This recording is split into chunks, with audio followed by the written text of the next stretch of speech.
Shalom, adik dalam Tuhan Yesus. Gimana kabar adik-adik hari ini? Kakak yakin dan percaya pada adik semua dalam keadaan sehat. Nah, sebelum kita mulai ibadah kita, kakak mau mengajak adik-adik semua untuk mengambil Alkitabnya. Kita mau persiapkan dari sekarang supaya nanti tidak usah jalan-jalan untuk mengambil Alkitab. Kakak tunggu.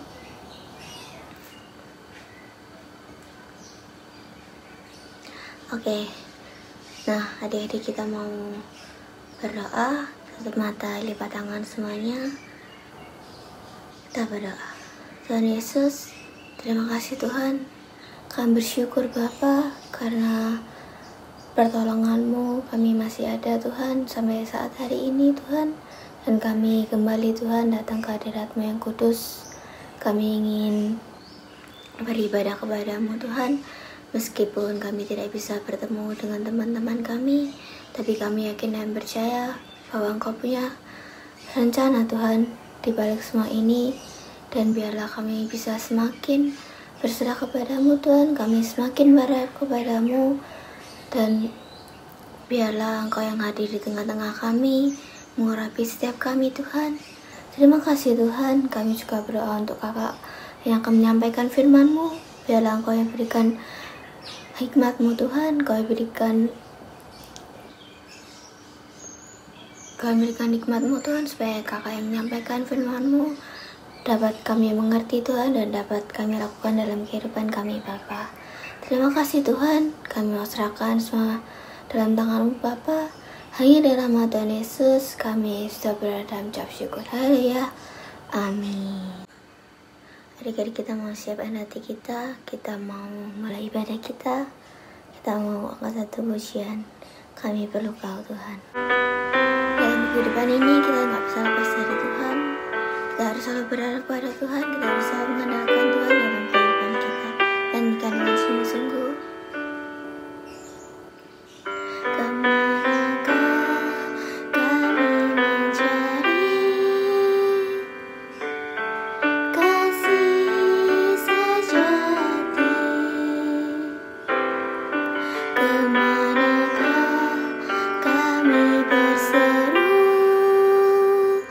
saat badai datang mendera.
seperti lagu kami barusan nyanyikan Tuhan, kami memerlukan Engkau Tuhan dalam kehidupan kami Tuhan. Biarlah Kau hadir Tuhan di tengah kami Tuhan, melawat setiap kami Tuhan. Terima kasih Tuhan, sekarang kami akan bersorak-sorak untuk nama-Mu Tuhan. Biarlah Kau berikan kami sukacita yang lebih dan lebih lagi Tuhan. Terima kasih Tuhan, hanya dalam nama Tuhan Yesus kami bisa berucap syukur. Haleluya, amin. Gimana adik-adik, sudah siap memuji Tuhan?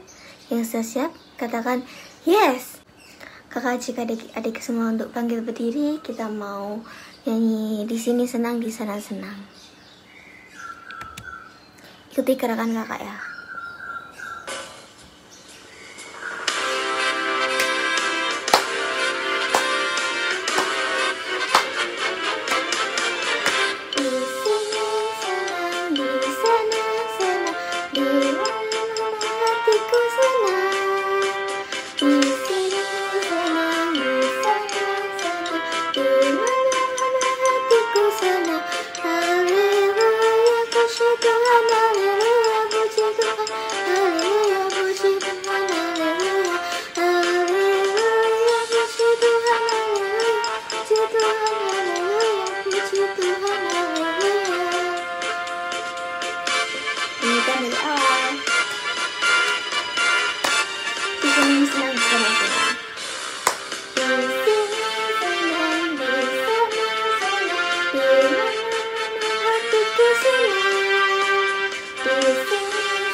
Adik-adik dipersilakan duduk kembali. Tiba saatnya kita akan mendengarkan firman Tuhan. Kakak ajak adik-adik untuk mempersiapkan hati, duduk yang tenang. Kita mau angkat satu pujian dengan apa akan ku balas. Kita gak akan pernah bisa membalas kebaikan Tuhan dalam kehidupan kita. Yang kita bisa lakukan hanya membaca firman Tuhan, merenungkan firman Tuhan, melakukan firman Tuhan, memuji Tuhan, dan bersorak-sorak untuk memuliakan nama Tuhan. Kita harus selalu bersyukur kepada Tuhan atas apa yang sudah Tuhan berikan kepada kita. Karena banyak di luar sana yang tidak seberuntung kita. Kita mau selalu bersyukur kepada Tuhan atas apapun yang sudah Tuhan berikan dalam kehidupan kita.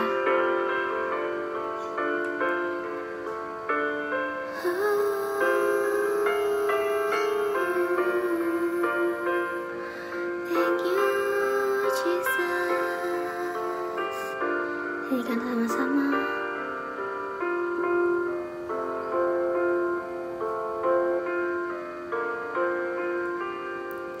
Kau Allah yang setia,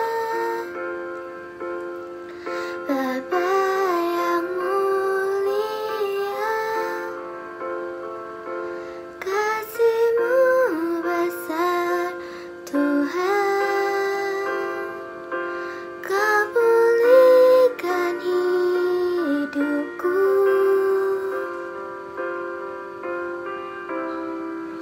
Kaulah harapan, Kaulah harapanku.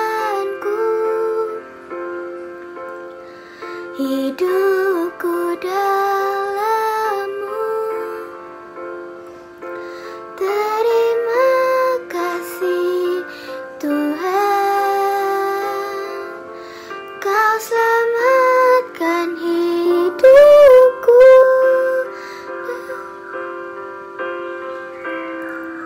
Dengan apa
Saya serahkan pada hamba-Nya.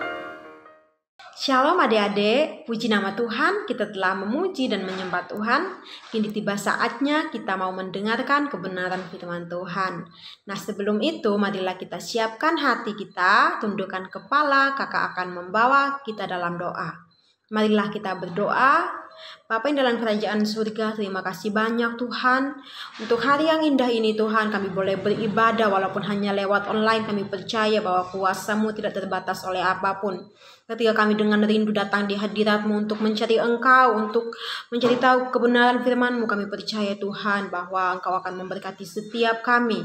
Tuhan, kami akan belajar tentang kebenaran firman-Mu. Mari Tuhan, Engkau bukakan hati kami, bukakan telinga kami, pikiran kami Tuhan. Biar kami boleh mendengar, boleh menyimpannya dalam hati kami. Dan juga mampukan kami untuk melakukannya dalam setiap hidup kami. Biarlah lewat hidup kami nama-Mu dipermuliakan.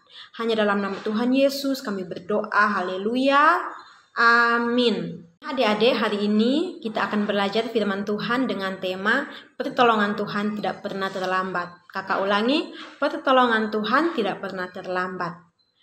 Dalam hidup kita, ketika kita mengalami masalah, ketika kita berada dalam sebuah kesulitan, kita pasti meminta pertolongan Tuhan dan kita maunya pertolongan Tuhan itu cepat dan pada saat itu juga. Tetapi kadang Tuhan menjawab doa kita dengan tunggu. Jadi kita harus menunggu.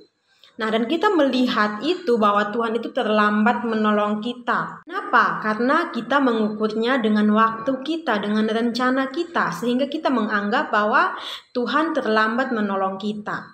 Nah, hari ini kakak akan membagikan sebuah kisah yang diambil dari Yohanes pasal 11 ayat 1 sampai dengan 32. Yohanes pasal 11 ayat 1 sampai dengan 32. Nah, kakak akan menceritakan saja. Nanti adik-adik boleh baca di Alkitabnya. Nah, jadi di sebuah kota di Betania ada sebuah keluarga yang terdiri dari Maria, Marta, dan Lazarus saudara mereka. Nah, mereka ini adalah orang-orang yang mengasihi Tuhan. Bahkan Maria pernah meminyaki kaki Yesus dengan minyak mur dan menyekanya dengan rambutnya. Jadi mereka ini mengasihi Yesus dan Yesus pun mengasihi mereka. Nah, pada suatu waktu mereka ini mengalami masalah di mana Lazarus ini sakit. Jadi mereka mengirim kabar kepada Yesus bahwa Tuhan, Dia yang Engkau kasihi sakit. Nah, tetapi apa? Ketika Yesus mendengar kabar itu, Yesus tidak langsung pulang ke Betania untuk menyembuhkan Lazarus, tetapi Alkitab mencatat bahwa Yesus sengaja tinggal 2 hari lagi di tempat Ia berada.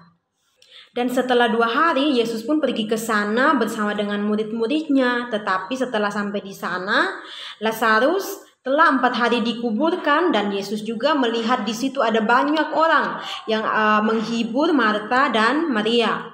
Nah, tetapi ketika Marta mendengar bahwa Yesus datang, Marta ini pergi dan menemui Yesus dan Marta berkata kepada Yesus bahwa Tuhan, sekiranya Engkau ada di sini, saudaraku pasti tidak mati. Tetapi Yesus menjawab Marta bahwa saudaramu akan bangkit. Adik-adik, dari kisah ini kakak akan membagikan 2 hal kenapa Tuhan sepertinya terlambat menolong kita. Yang pertama, supaya nama Tuhan dipermuliakan.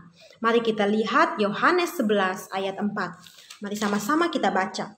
Ketika Yesus mendengar kabar itu, Ia berkata, penyakit itu tidak akan membawa kematian, tetapi akan menyatakan kemuliaan Allah. Sebab oleh penyakit itu, anak Allah akan dimuliakan. Terkadang Tuhan mengizinkan hal-hal buruk terjadi dalam hidup kita, supaya lewat hal-hal buruk tersebut, lewat masalah, lewat kesulitan itu, nama Tuhan boleh dipermuliakan. Nah, kita melihat dari kisah Lazarus, Marta dan Maria pasti tidak menginginkan kematian Lazarus, tidak menginginkan Lazarus sakit, dan Lazarus pun pasti tidak mau kesakitan itu menimpa dirinya. Nah, tetapi Tuhan mengizinkan hal itu terjadi. Dan kita melihat respon Maria dan Marta sangat jelas, pasti mereka marah, pasti mereka kecewa karena harapan mereka Yesus segera datang untuk menyembuhkan saudara mereka ternyata tidak sesuai dengan yang mereka inginkan. Yesus terlambat, bahkan ketika Yesus datang, Lazarus sudah mati dan sudah dikuburkan selama 4 hari. Nah, yang harus kita tahu bahwa Yesus itu punya banyak cara untuk menolong kita. Yesus tahu kapan dia harus datang. Yesus tahu apa yang dia harus lakukan. Dengan demikian, maksud dan tujuan Allah lewat kematian Lazarus tercapai. Jadi Yesus menyatakan kuasa dan kemuliaan Allah lewat dirinya dengan membangkitkan Lazarus dari kematian di hadapan orang banyak. Jadi mungkin kalau Yesus datang sesuai dengan apa yang Maria dan Martha harapkan, mungkin saja ketika Yesus sampai, tidak banyak orang belum berkumpul di situ. Nah, tetapi Yesus tahu kapan dia harus datang, kapan dia harus menolong kita. Nah, begitupun dengan hidup kita. Kadang kita berpikir, kita mengharapkan pertolongan Tuhan dengan cepat, tapi Tuhan tahu kapan dia harus menolong kita. Sehingga pertolongan Tuhan selalu tepat pada waktunya dan tidak pernah terlambat. Melalui kisah ini juga kita belajar bahwa segala sesuatu yang Tuhan izinkan terjadi dalam hidup kita, masalah, kesulitan, itu semua ada maksudnya Tuhan. Oleh karena itu ketika kita mengalaminya, masalah, kesulitan itu, tugas kita adalah mencari maksud Tuhan lewat masalah yang kita hadapi. Dan kita terus melakukan tugas kita, yaitu membaca Alkitab, berdoa, maka Tuhan juga akan melakukan tugasnya. Dengan demikian maksud Tuhan akan tercapai dalam setiap kehidupan kita dan nama Tuhan dipermuliakan. Hal yang kedua, mengapa Tuhan sepertinya terlambat menolong kita? Supaya kita belajar percaya. Mari kita lihat Yohanes pasal 11 ayat 15. Tetapi syukurlah aku tidak hadir pada waktu itu, sebab demikian lebih baik bagimu, supaya kamu dapat belajar percaya. Terkadang Tuhan memakai persoalan yang kita hadapi untuk membuat kita belajar percaya. Nah, melihat dari kisah Lazarus pada saat itu, Maria dan Martha pasti berpikir bahwa Yesus itu tidak mengasihi mereka. Yesus tidak memperdulikan mereka. Yesus tidak memperhatikan mereka. Nah, karena di Alkitab dikatakan bahwa Yesus sengaja, tetapi Yesus sengaja supaya memperkuat iman kepercayaan mereka. Nah, begitupun dengan hidup kita, adik-adik. Pada saat kita mengalami sebuah masalah, pada saat kita menghadapi suatu persoalan, Tuhan sudah pasti menolong kita. Nah, tetapi yang mau Tuhan tahu itu, apakah kita tetap percaya? Apakah saat kita mengalami persoalan itu kita mau tetap berpegang teguh, tetap berharap, tetap setia? Nah, itu yang mau Tuhan ajarkan dalam masalah yang terjadi dalam setiap hidup kita. Nah, jadi yang perlu kita lakukan adalah tetap percaya. Walaupun kita tidak langsung melihat pertolongan Tuhan pada saat itu, tetapi yakin bahwa Tuhan akan menolong kita. Sebab itu adalah janjinya.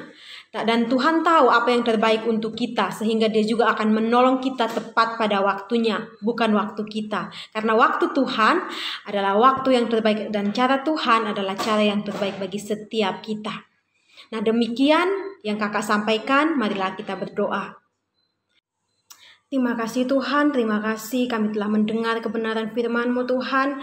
Biarlah Tuhan firman ini menjadi bekal bagi setiap kami. Sehingga ketika kami menghadapi masalah, kami mau tetap percaya bahwa lewat masalah ini nama Tuhan dipermuliakan.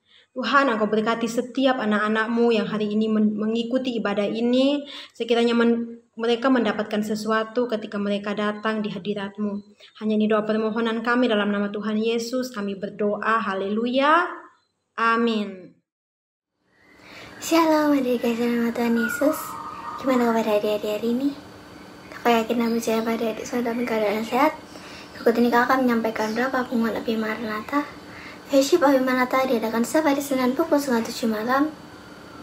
Kakak harap adik semua dapat join dalam fellowship ini, karena kita tidak hanya mendengar firman Tuhan, tapi juga ada games. Jadi bagi adik-adik jangan lupa untuk join. Nah, untuk adik-adik yang belum mendapatkan link pada hari Senin, bisa menghubungi nomor yang terada di layar. Ibadah sekolah minggu diadakan online pada jam 9 pagi. Ibadah dapat diakses melalui YouTube channel GBI Maranatha. Demikian pengumuman dapat kakak sampaikan. Adik-adik jangan lupa selalu untuk protokol kesehatan yang ada. Selamat hari Minggu, Tuhan Yesus memberkati.